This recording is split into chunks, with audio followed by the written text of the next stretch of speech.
भारत के संविधान में पंचायती राज व्यवस्था की क्या स्थिति है, क्या व्यवस्था है, भारत में पंचायती राज व्यवस्था का इतिहास क्या है। तो पंचायती राज व्यवस्था एक ऐसा टॉपिक है जिससे कि कॉम्पिटिटिव एग्जामिनेशंस में क्वेश्चन आते हैं, इसीलिए आज हम इस टॉपिक को टच करने वाले हैं। तो आइए देखते हैं। पंचायती राज व्यवस्था शुरुआत से ही, आज़ादी के बाद से ही हमारे संविधान में, कॉन्स्टिट्यूशन में शामिल नहीं था, बल्कि ये इसका विकास निरंतर जो है विभिन्न कालक्रम में होता है और अंततः इसे 1992 में संवैधानिक दर्जा दिया जाता है। लेकिन उससे पहले भारत में पंचायती राज व्यवस्था की क्या व्यवस्था थी, ठीक है, हम देखते हैं। तो जब हमारा देश आज़ाद होता है 1947 में, ठीक है, तो आज़ादी के बाद ग्रामीण स्तर पर कैसे लोगों तक सुख सुविधाएं पहुंचाई जाएं और कैसे ग्रामीण विकास किया जाए। चूँकि हम देखते हैं कि अभी भी भारत में लगभग 67% ऐसी जनसंख्या है, 70% लगभग ऐसी जनसंख्या है जो ग्रामीण क्षेत्रों में निवास करती है। जब हमारा देश आज़ाद हुआ था तब तो मैक्सिमम ग्रामीण जनसंख्या ही थी, है ना। तो ग्रामीण जनसंख्या हमारे देश के का जो है मुख्य आधार था। तो गरीबी हो, चाहे कोई विकास का काम हो, गरीबी मिटाना हो, रोज़गार लाना हो, तो ग्रामीण क्षेत्र में कार्य करना बहुत ही महत्वपूर्ण था।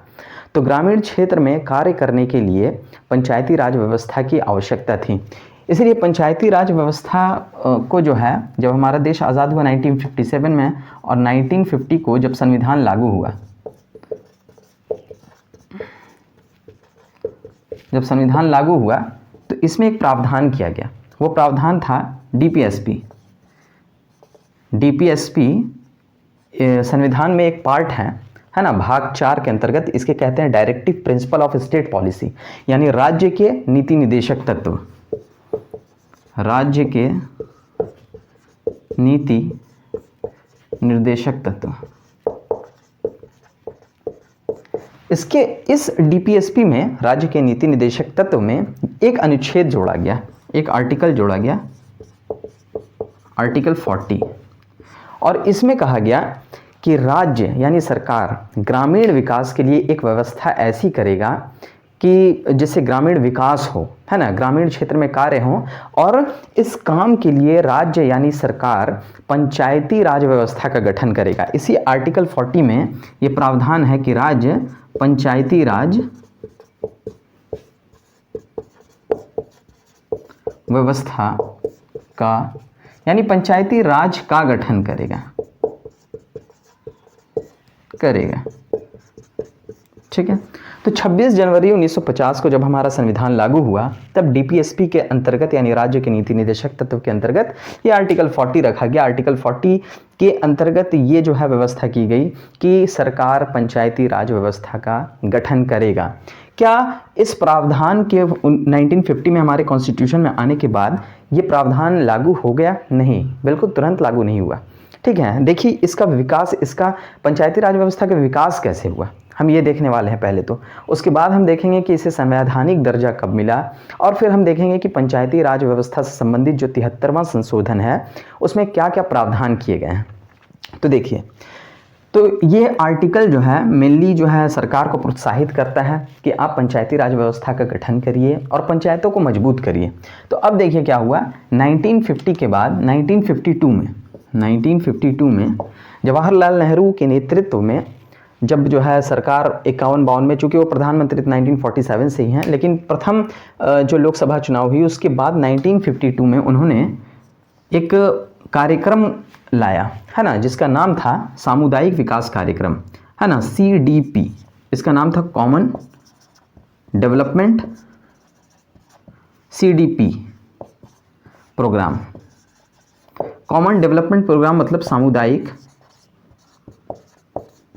विकास कार्यक्रम। तो ये जो सामुदायिक विकास कार्यक्रम है इसको लाया गया। सामुदायिक विकास कार्यक्रम के ही तहत जो है ग्रामीण क्षेत्र में विकास के कार्य को बढ़ाया गया, इसी CDP के तहत, ठीक है। उसके बाद 1953 में राष्ट्रीय विस्तार कार्यक्रम लाया गया, राष्ट्रीय विस्तार कार्यक्रम। तो इन दोनों कार्यक्रमों के तहत ग्रामीण विकास के कार्य को बढ़ाया गया, यानी पंचायती राज व्यवस्था के कार्य को आगे बढ़ाया गया। 1957 में ये जो सीडीपी का गठन हुआ था, कॉमन डेवलपमेंट प्रोग्राम और राष्ट्रीय विस्तार सेवा 1953 में, तो 1952 के सीडीपी यानी कॉमन डेवलपमेंट प्रोग्राम और 1953 के राष्ट्रीय विस्तार सेवा की जांच के लिए एक कमेटी का गठन होता है। एक कमेटी का गठन कब होता है? 1957 में होता है। इस कमेटी के अध्यक्ष जो थे वो थे बलवंत राय मेहता। इसीलिए इस कमेटी का नाम है बलवंत राय मेहता समिति, जिसका गठन होता है 1957 में।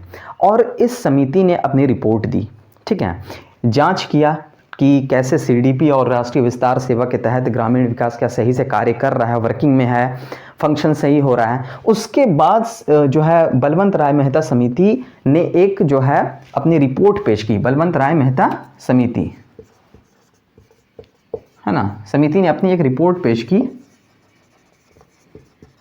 इस रिपोर्ट में यह कहा गया कि पंचायती राज व्यवस्था जो है इसके 3 स्तर होने चाहिए। जो पंचायत जो फंक्शन करेगी उसके 3 स्तर होना चाहिए, 3 लेवल होने चाहिए, ठीक है।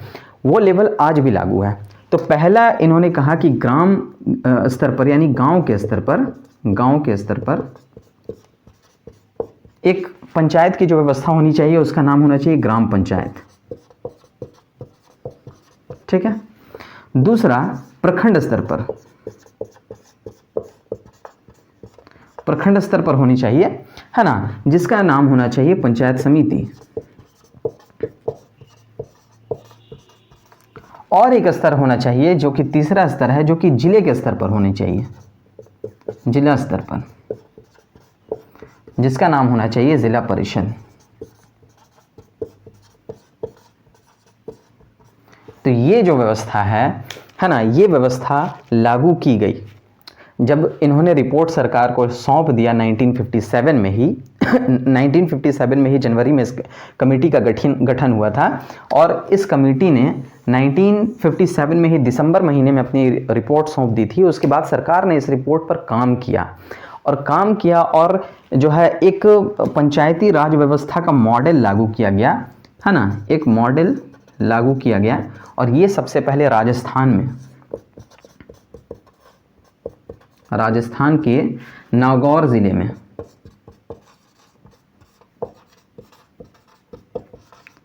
लागू किया। कब? तो 2 अक्टूबर 1959 को।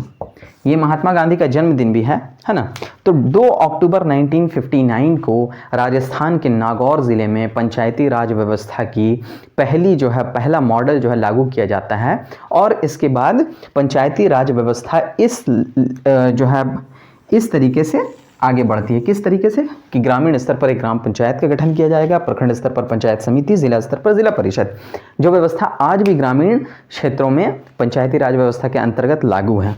अब हम देखते हैं जब 1957 में बलवंत राय मेहता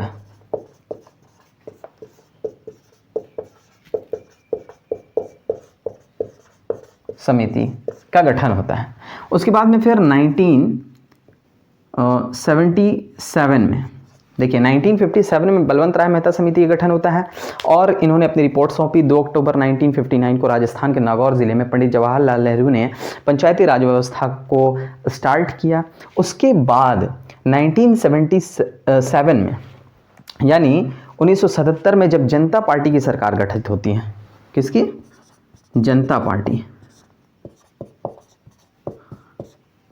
तो इस गवर्नमेंट ने एक कमेटी का गठन किया पंचायती राज व्यवस्था की जांच के लिए, जिसका नाम था अशोक मेहता कमेटी।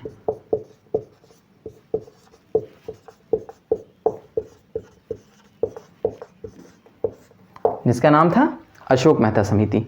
इस अशोक मेहता समिति ने अपनी रिपोर्ट दी 1978 में। रिपोर्ट 1978 में इस रिपोर्ट में कहा गया कि पंचायती राज व्यवस्था को संवैधानिक दर्जा दिया जाना चाहिए। सर्वप्रथम इस कमेटी ने कहा कि पंचायती राज व्यवस्था को संवैधानिक दर्जा दिया जाना चाहिए। अभी तक चूंकि संविधान में एक व्यवस्था है डीपीएसपी यानी राज्य के नीति निर्देशक तत्व के तहत कि पंचायती राज व्यवस्था का गठन किया जाना चाहिए, लेकिन कोई भी कानून इसके तहत नहीं बना और ना ही इसे संवैधानिक दर्जा अभी तक प्राप्त था। तो 1978 में इस कमेटी ने, अशोक मेहता कमेटी ने ये मांग की कि एक जो है संवैधानिक प्रावधान इसके तहत होना चाहिए, संवैधानिक दर्जा दिया जाना चाहिए। इस रिपोर्ट में अशोक मेहता कमेटी ने एक ये भी प्रावधान किया कि ग्रामीण स्तर पर जो पंचायत की व्यवस्था है यानी ग्राम पंचायत, उसको समाप्त कर दिया जाए और प्रखंड स्तर पर और जिला स्तर पर जिला परिषद की ही व्यवस्था की जाए। ठीक है, इस कमेटी की इतनी महत्ता है। 1977 के बाद 1985 में एक और समिति का गठन होता है जिसका नाम है GV.K. राव समिति। GV.K. राव समिति।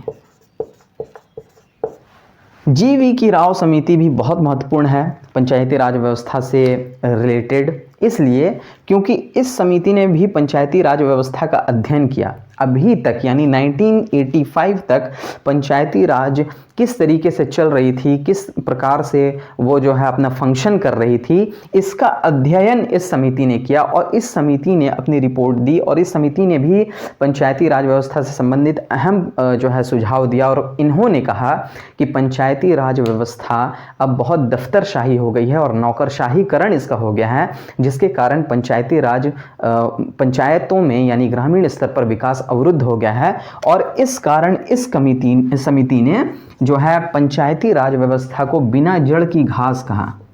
बिना जड़ की घास, ठीक है। इस कमेटी ने बिना जड़ की घास मतलब आप समझ रहे हैं, बिना जड़ की घास कहना मतलब ऐसी व्यवस्था जिसके कोई नींव ही नहीं है ना, ऐसा मकान जिसका कोई नींव नहीं है। यानी ये कहना चाहते थे कि पंचायती राज व्यवस्था को संवैधानिक दर्जा दिया जाना चाहिए। इस कमेटी ने भी कहा कि संवैधानिक दर्जा पंचायतों को दिया जाना चाहिए और पंचायती राज व्यवस्था त्रिस्तरीय होनी चाहिए। उसके बाद में फिर हम देखते हैं 1986 में राजीव गांधी गवर्नमेंट ने एक और कमेटी का गठन किया। उस समिति का यानी उस कमेटी का नाम था लक्ष्मीमल सिंघवी समिति। लक्ष्मीमल सिंघवी समिति। इस समिति ने भी अपना रिपोर्ट दिया है ना। इस समिति ने भी रिपोर्ट दिया 1987 में और इस समिति ने भी बहुत ही महत्वपूर्ण सुझाव दिए और इस समिति ने कहा कि भारत में पंचायती राज व्यवस्था को संवैधानिक दर्जा दिया जाना चाहिए। इस समिति ने भी ये बात कही और इस समिति ने यानी लक्ष्मीमल सिंघवी समिति ने कहा कि पंचायती राज व्यवस्था को फंक्शन करने के लिए या फिर ये सही तरीके से फंक्शन करे, इसके लिए संविधान में एक चैप्टर जोड़ा जाना चाहिए इससे रिलेटेड, पंचायतों से रिलेटेड। ठीक है, तो इन्होंने भी बहुत ही महत्वपूर्ण सिफारिशें की। अब हम आते हैं 1988 में। देखिए 1988 वो वर्ष था जिसमें दो महत्वपूर्ण समितियों का गठन किया गया पंचायती राज व्यवस्था से रिलेटेड। तो 1988 में एक समिति का गठन किया, थुंगन समिति। देखिए थुंगन समिति जो है ये मेनली बेसिकली इसलिए गठन हुआ था कि भारत में जो प्रशासनिक ढांचा है उसकी जांच करने के लिए समिति का गठन किया गया था। लेकिन इस समिति ने पंचायती राज व्यवस्था से भी रिलेटेड बहुत ही महत्वपूर्ण सुझाव दिए। इन्होंने भी कहा कि भारत में पंचायती राज व्यवस्था को संवैधानिक दर्जा दिया जाना चाहिए और पंचायती राज व्यवस्था की जो संरचना होनी चाहिए वो 3 स्तर वाली यानी त्रिस्तरीय होनी चाहिए। अब आइए 1988 में ही एक और समिति आया जिसका नाम था गॉडगिल समिति। गॉडगिल समिति। देखिए ये वो समिति थी जिसने इतनी महत्वपूर्ण सुझाव दिए है ना, जिस समिति ने इतने महत्वपूर्ण सुझाव दिए जिसके बाद भारत में पंचायती राज व्यवस्था के संवैधानिकरण पर विचार किया जाने लगा और विभिन्न संशोधन लाए जाने लगे कि नहीं अब पंचायती राज व्यवस्था को संवैधानिक दर्जा दिया जाना चाहिए। तो आइए हम देखते हैं कि भारत में कैसे पंचायती राज व्यवस्था को संवैधानिक दर्जा दिया गया। तो आप 1957 में एक समिति देख लिए, ठीक है, 1977 में अशोक मेहता कमेटी, 1985 में जो है GV.K. राव कमेटी, 1986 में लक्ष्मीमल सिंघवी समिति और 1988 में थुंगन समिति, 1988 में ही गॉडगिल समिति। तो इन समितियों के गठन के बाद, है ना, सरकार अब ये महसूस करने लगी कि पंचायती राज व्यवस्था को संवैधानिक दर्जा अतिशीघ्र देना चाहिए। तो इसके संवैधानीकरण, अब हम देखते हैं संवैधानीकरण।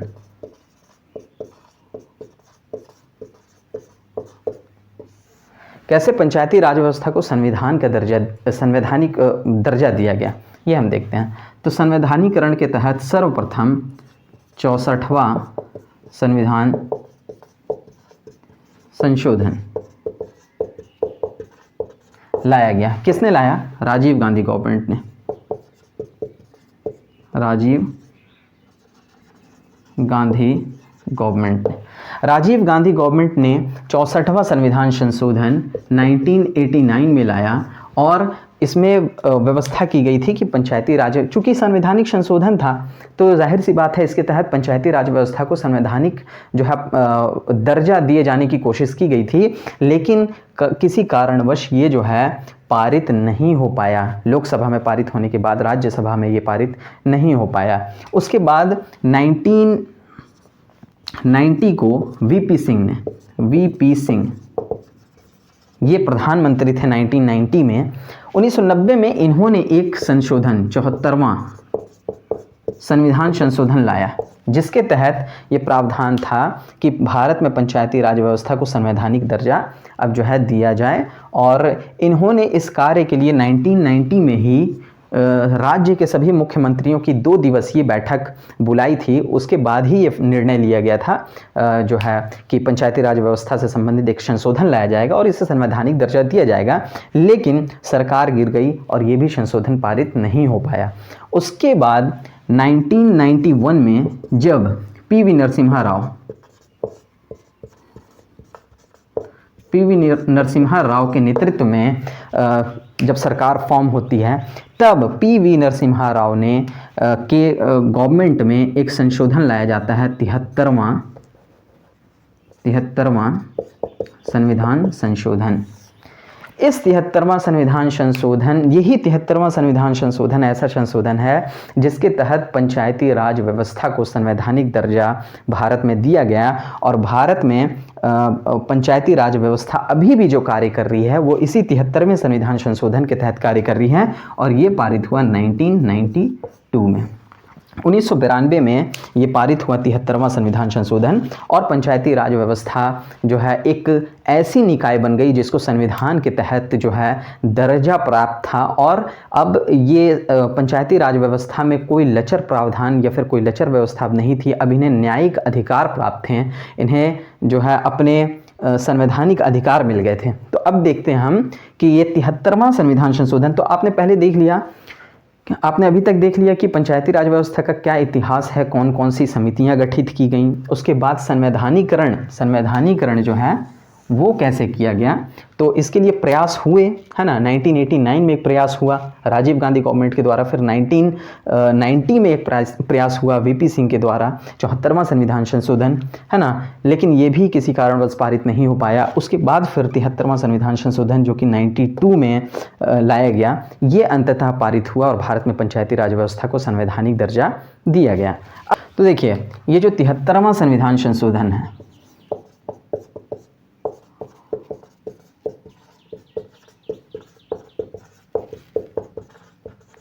ये जो 73वां संविधान संशोधन है, ये बहुत ही महत्वपूर्ण संशोधन है पंचायती राज व्यवस्था से रिलेटेड। इसी के तहत संवैधानिक दर्जा पंचायतों को दिया गया। ये 73वां संविधान संशोधन ऐसा संशोधन था जो कि 22 दिसंबर को लोकसभा में पारित हुआ, ठीक है, 23 दिसंबर को राज्यसभा में, और ये हुआ 1992 में, ठीक है। उसके बाद में फिर 20 अप्रैल 1993 को इसको राष्ट्रपति का अप्रूवल मिल जाता है, ठीक है, राष्ट्रपति की स्वीकृति मिल जाती है। उसके बाद ये 24 अप्रैल 1993 को लागू होता है। देखिए ये जो 24 अप्रैल को लागू होता है, इसी 24 अप्रैल को हम पंचायती राज दिवस के रूप में मनाते हैं। इसी 24 अप्रैल को हम क्या पंचायती राज दिवस के रूप में मनाते हैं। 24 अप्रैल 1993 को पंचायती राज व्यवस्था से संबंधित 73वां संविधान संशोधन लागू हो गया। यही इसी 73वां संविधान संशोधन के तहत हमारे संविधान में एक भाग जोड़ा गया, जिसका जो था भाग 9, ठीक है। इसी के तहत आर्टिकल 243 ऐड किया गया। इसी के तहत आर्टिकल 243 ऐड किया गया, ठीक है।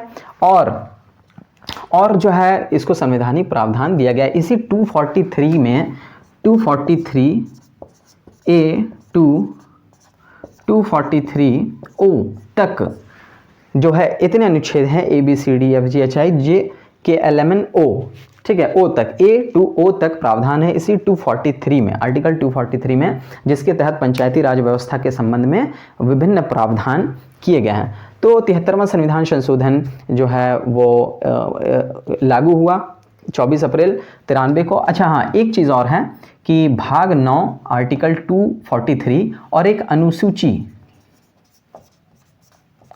अनुसूची भी जोड़ी गई, जो थी 11वीं अनुसूची, ठीक है ना। तो 11वीं अनुसूची को भी जोड़ा गया और इन सभी में पंचायती राज व्यवस्था से संबंधित संवैधानिक प्रावधान दर्ज हैं। तो मेनली आप ये याद रखें, जो कि एग्जाम्स में पूछते हैं आपसे, कि 73वां संविधान संशोधन में पंचायती राज व्यवस्था से संबंधित प्रावधान है, जो कि 1992 में पारित हुआ और 93 में लागू हुआ। और इसके तहत 73वें संविधान संशोधन के तहत एक अनुसूची जोड़ी गई हमारे संविधान में, जो कि 11वीं अनुसूची है। एक भाग जोड़ा गया जो कि 9वां भाग है, और एक आर्टिकल जोड़ा गया जो कि आर्टिकल 243 है। तो ये मेनली ये सारे जो है प्रोविजंस किए गए 73वें संविधान संशोधन के तहत। अब थोड़ा सा हम देख लेते हैं ये जो 73वां संविधान संशोधन है, 73वां संविधान संशोधन, इसके तहत क्या क्या प्रावधान जो है पंचायतों से संबंधित किए गए हैं। तो जो मेन प्रावधान थे वो मैंने आपको बताया कि क्या क्या जोड़े गए हैं इस संविधान संशोधन के तहत। 1992 लागू हुआ 1993 में, ठीक है। अब देखते हैं कि इसके तहत पंचायती राज व्यवस्था के संबंध में क्या क्या प्रावधान है। तो ये प्रावधान देखिए बहुत महत्वपूर्ण है, क्योंकि जब अब संवैधानिक दर्जा मिल गया पंचायतों को, अब पंचायतों का चुनाव सरकार की इच्छा पर निर्भर नहीं था, बल्कि सरकार जो है संविधान के तहत बंधी हुई थी कि उनका चुनाव अब नियमित अंतराल पे संविधान के प्रावधानों के तहत करवाना ही पड़ेगा। नहीं तो जो है आम आदमी को यह अधिकार है कि वो न्यायालय जा सकते हैं अपनी जो है संवैधानिक अधिकार की प्राप्ति के लिए, ठीक है। तो अब ठोस हो गई पंचायती राज व्यवस्था, भारत में ठोस हो गई और पंचायती राज व्यवस्था अब आगे बढ़ी। इसके तहत जो प्रावधान थे कि अब नियमित चुनाव होगा, नियमित चुनाव है ना, त्रिस्तरीय पंचायती राज व्यवस्था, ठीक है ना, त्रिस्तरीय, ठीक। उसके बाद कार्यकाल, पंचायतों का कार्यकाल क्या होगा, तो कार्यकाल जो है 5 वर्ष होगा, ठीक है, 5 वर्ष। अगर किसी कारणवश पद रिक्त हो जाता है किसी का, तो 6 माह के अंदर चुनाव होगा, 6 माह के अंदर चुनाव होगा। लेकिन उस स्थिति में चुनाव 6 माह में नहीं होगा जब पंचायत का कार्यकाल 6 महीने से कम बचा हो, ठीक है ना। जैसे 5 वर्ष के लिए चुनाव होता है, अब किसी पंचायत ने अपना कार्यकाल पूरा कर लिया है 4.5 साल या 4 साल 7 महीने, 5 महीने का टर्म बचा है, उस वक्त कोई पद अगर रिक्त होता है तो वो चुनाव नहीं कराया जाएगा, बल्कि वो फिर इलेक्शन के टाइम ही कराया जाएगा, ठीक है। इसके साथ ही जो है इसका जो इस प्रावधान के तहत जो न्यूनतम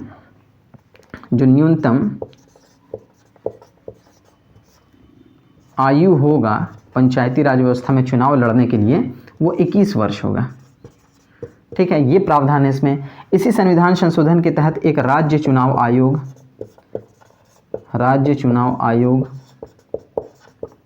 का प्रावधान है, ठीक है, राज्य चुनाव आयोग का प्रावधान है, ठीक है। लेकिन ये राज्य चुनाव आयोग की नियुक्ति राज्यपाल करेंगे, राज्यपाल नियुक्ति करेंगे।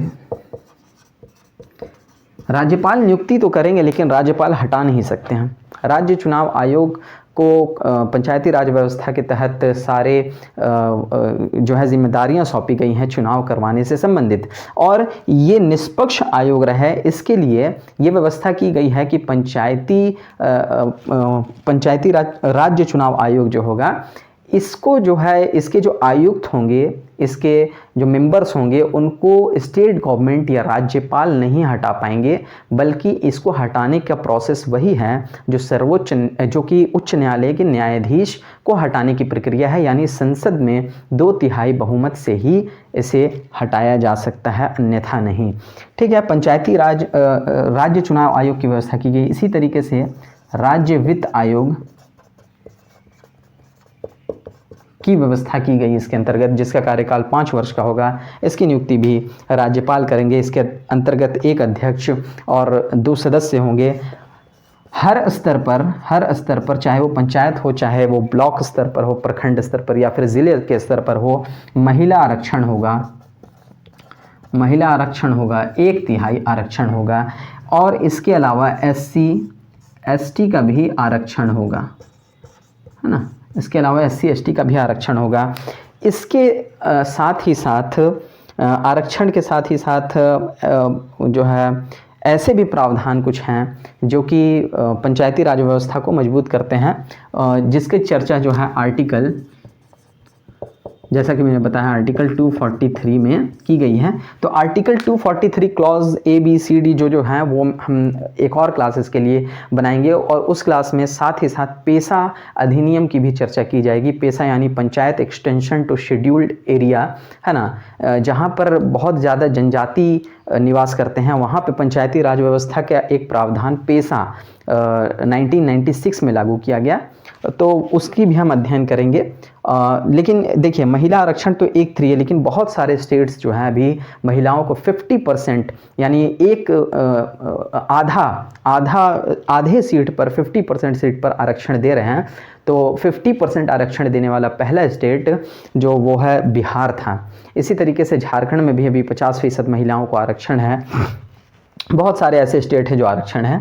तो इसके बाद जो हम चर्चा करेंगे वो आर्टिकल 243 और पेशा अधिनियम की चर्चा करेंगे। आज के लिए मैं वीडियो यहीं पे समाप्त करता हूँ। Thank you.